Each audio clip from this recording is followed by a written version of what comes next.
Central university ఘటనపై కేంద్ర మంత్రి బండి సంజయ్ స్పందించారు. యూనివర్సిటీ భూములను ప్రైవేటు వ్యక్తులకు విక్రయించే ప్రతిపాదనను వ్యతిరేకిస్తూ విద్యార్థులు నిరసన చేపడితే వారిని జంతువుల్లా ఈడ్చుకెళ్లారంటూ ఆవేదన వ్యక్తం చేశారు. ఆ వీడియో చూసిన వారంతా కన్నీళ్లు పెట్టుకున్నారని, మానవత్వం లేని కాంగ్రెస్ మాత్రం దాన్ని గొప్పగా చెప్పుకుందంటూ మండిపడ్డారు.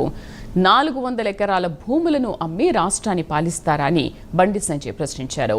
హెచ్సియు భూములను అమ్ముకుంటే రాష్ట్రాన్ని పాలించే స్థితిలో కాంగ్రెస్ లేదన్నారు.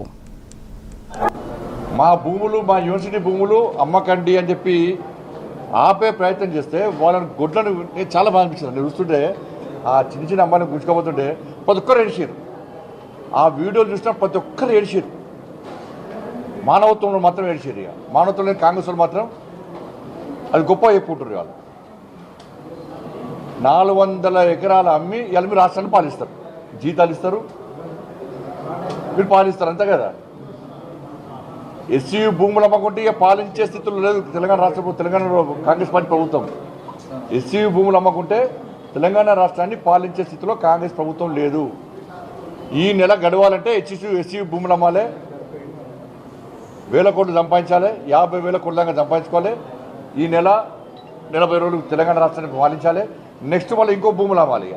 అంటే రాబోయే తరాలకు ఒక గజం జాగ కూడా ఉంచే పరిస్థితిలో కాంగ్రెస్ పార్టీ ప్రభుత్వం లేదు. గజం జాగుండేది రాబోయే తరాలకు. అన్నం వేస్తారు. ఇక అరాచకమా బీఆర్ఎస్ పార్టీ కంటే ఎక్కువ అరాచకం ఇప్పుడు కాంగ్రెస్ పార్టీలో. ఇంత అరాచకం మంచి కాదు. ఇప్పటికైనా ఆ భూముల అమ్మకాన్ని వెంటనే నిలిపియాలని చెప్పి భారతీయ జనతా పార్టీ డిమాండ్ చేస్తున్నది.